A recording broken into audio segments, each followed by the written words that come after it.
Let's jump right in. Welcome to today's explainer, where we're going to completely demystify the landscape of machine learning exactly as it stands right now in 2026. We're breaking down what it actually is, the essential tools developers are literally using today, and the massive, real-world impacts it's having across some absolutely critical industries. So, let's get into it.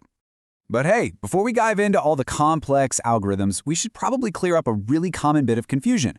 If you get a text from a friend ending in ML, they probably mean much love. Or if you're baking and reading a recipe, it's going to mean milliliters. But in today's tech and business landscape, it definitively stands for the transformative power of machine learning. It's an abbreviation that has, quite literally, taken over the world. But, just to be clear, for the rest of this explainer, we are strictly talking about computers learning from data. Okay, here's our roadmap for today. We're going to cover defining the AI family, top Python ML libraries, trends shaping 2026, real-world clinical trials, and finally, the future of ML. Starting off with Section 1, Defining the AI Family.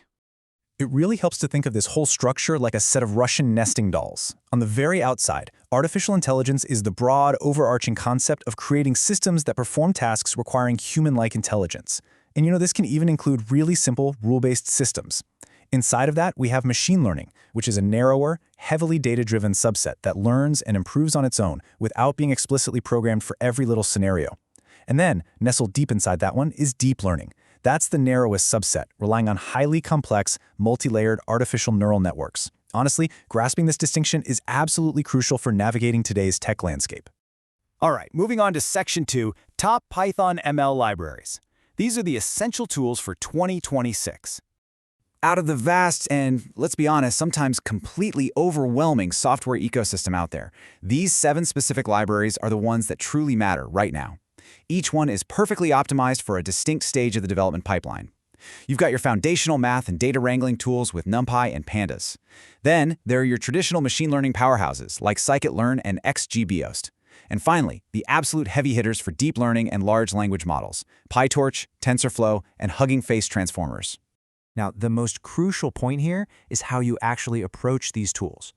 If you're looking to learn the ropes, the absolute biggest mistake beginners make is jumping straight into deep learning. The most effective journey isn't starting with PyTorch or TensorFlow, but rather mastering data manipulation first with Pandas. Why? Well, because 60 to 80% of real-world ML time is spent just cleaning up messy data. Once that's mechanical for you, then you build traditional models with scikit-learn, and only then, when you hit a problem that actually demands a neural network, do you go ahead and tackle PyTorch. And that perfectly illustrates why tool selection is just so important. Matching the tool to the task is literally everything. Take structured tabular data, for example, like an Excel spreadsheet or a SQL database. For that, XGBoost is going to consistently outperform a complex deep learning library like PyTorch. XGBoost is basically the undisputed champion of tabular data. PyTorch, on the other hand, that is the gold standard for unstructured research like image classification and generating text. It's all about using the right tool for the job. Let's look at Section 3, Trends Shaping 2026. We are moving from experiment to action.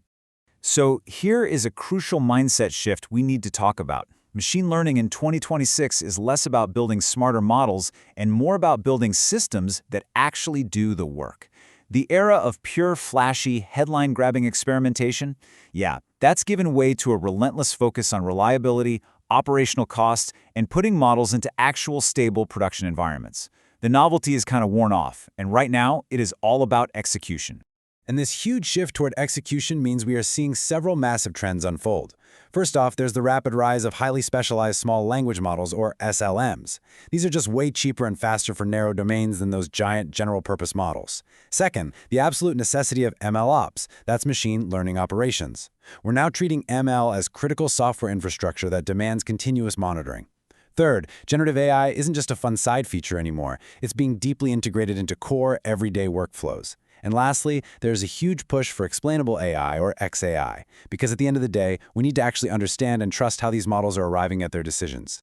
And of course, because data quality and performance monitoring are so incredibly vital in this new MLOps era, you might occasionally need to pull out some very dry metrology tables just to keep your system's accuracy in check. I mean, who would have thought? Considering accuracy, resolution, and gradients isn't just for the physical sciences anymore, it is quite literally the bedrock of ensuring your ML data doesn't lead to disastrous real-world predictions. Section 4. Real-world clinical trials. Let's see the real ML impact in the medical field. When it comes to matching patients to really complex clinical trial criteria, large language models are proving to be absolute game changers. Get this. A specialized model known as TrialGPT is achieving an incredible 87.3% accuracy in determining if a patient meets trial requirements.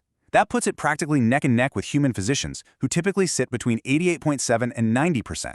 We aren't talking about theory anymore. This is AI genuinely understanding dense medical histories and making highly accurate, potentially life-saving assessments. But it gets even better. In real-life clinical trial matching, TrialGPT actually reduced the screening time by over 42%. I mean, wow. This is exactly what we mean when we talk about AI accelerating research. By cutting down that massive administrative burden of screening, medical professionals can spend way more time on actual patient care and medical judgment. And that means getting vital new treatments tested and approved so much faster. Meanwhile, on the MLOps and patient safety side of things, companies like Bayer are leveraging central machine learning engines on cloud infrastructure to constantly monitor for adverse drug events. Their system processes absolutely huge amounts of unstructured data with a response time of just 170 milliseconds. That is near real-time inference. It just goes to show how critical robust MLOps really is, because a model is only as good as its ability to operate reliably and instantly when patient safety is literally on the line. Finally, Section 5. The future of ML. How we adapt to integrated AI. So, as machine learning moves out of the spotlight of novelty and into the background, quietly and reliably powering our daily workflows, it's really time to reflect. I want you to ask yourself, how is this shift toward integrated, operational AI systems going to transform your own industry in the years to come? The tools are already here, the infrastructure is maturing rapidly, and the real-world impact? It's undeniable. The only real question left is, how are you going to adapt to it?